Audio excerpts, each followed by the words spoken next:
Gusto mo bang tatawag na siya sa'yo parati at bibigyan ka na niya ng atensyon palagi?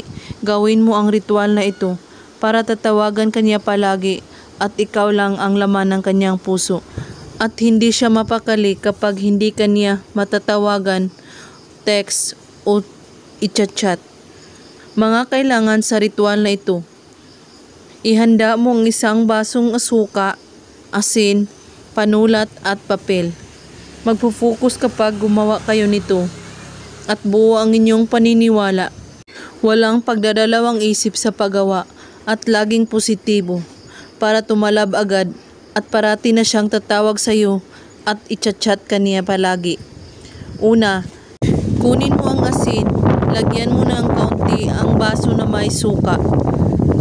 At pagkatapos, isulat mo sa papel ang pangalan at apelyido niya.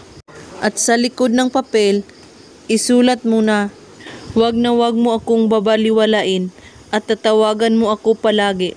3 times mo ito isusulat. At saka tupiin mo ito ng 2 beses at ilagay mo ito sa baso na may suka.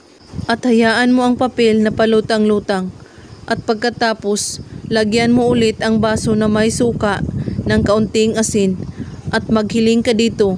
Sabihin mo sa pamamagitan ng baso na may suka at asin, hindi mo ako babaliwalain at parati na kayong tatawag sa akin at magte-text.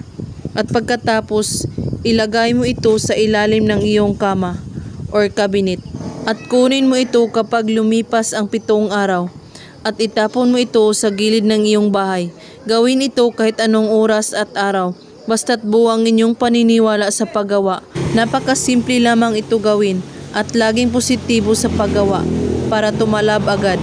At kung may katanungan po kayo ay magko-comment lang po sa ibaba. Maraming salamat sa panonood. God bless us all.